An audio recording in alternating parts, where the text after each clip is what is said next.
Happy New Year, everybody! I hope you all had great Christmas holidays and are ready for the new year. For those of you who don't know me, it's Maria de Almeida, psychoanalyst. If you have any doubts or questions about the topics I explain in the videos or about therapy, reach me out. You have all my details in my website. Today, we are going to continue with the interpretation of the dreams. Last year, in my last video, we saw some typical dreams, comfort dreams in which is very clear wish fulfillment, but we also see how shockingly, in some dreams that apparently are sad, like the death of a loved one, after the patient associates freely and the psychoanalyst interprets, they are also wish fulfillment. We saw that with the example of the woman who dreamt her nephew died to see her loved one. Why do we all have these typical dreams? We will see that the source behind these dreams is the Oedipus complex. We will get back to this. Let's continue with some dreams of death. Let's say I dream someone I love died, but I don't feel sad when I am dreaming that. That is not a typical dream. In that case, it's the only case that the wish shows exactly as it is. Why does the dream not even care to distort the wish?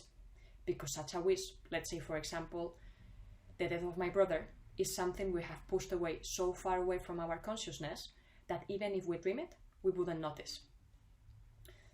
We would never link it to our wishes. Next morning, when we wake up and the sensor is back, we will think something like, oh, I have had this dream because last time I saw my brother, he was looking so pale, he was not looking good at all. So we tend to turn our wish of death into worries for his health.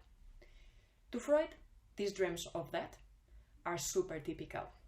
He had analyzed dreams of children and dreams of his neurotical patients, and all of them had dreamt at some point the death of a loved one, especially the death of a sibling or a brother and the death of a parent of the same sex. Even a patient that wanted to contradict Freud, one day she told him the following dream.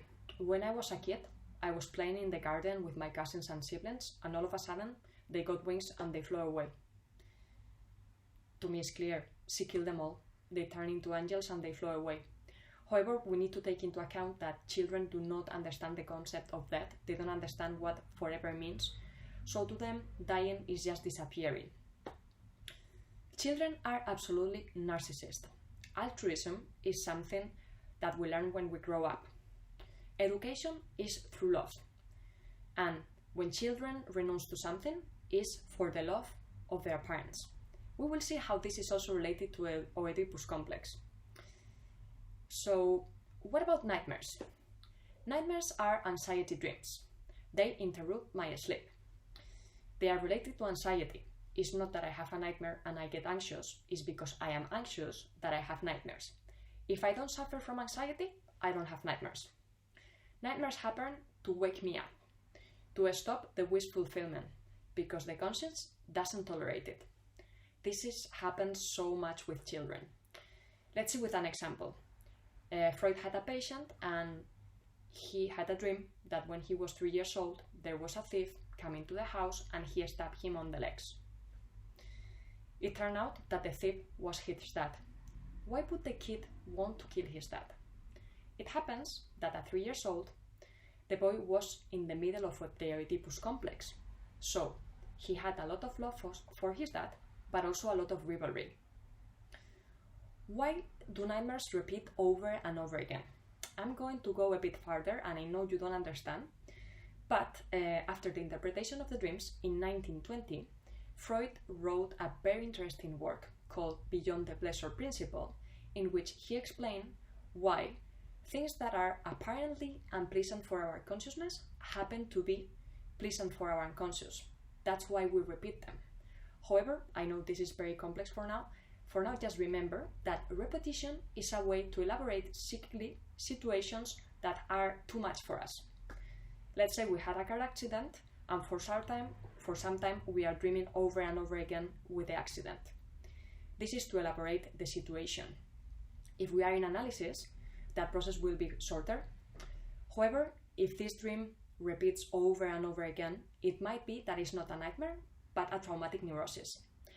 I'm going to stop here because I think that I have already given you a lot of new concepts and information. For now, I just want you to realize that if the source of the typical dreams and the source of the nightmares is the Oedipus complex, that means that the Oedipus complex is the origin of our unconscious wish. I will explain you that in the next video. Thank you very much. Bye!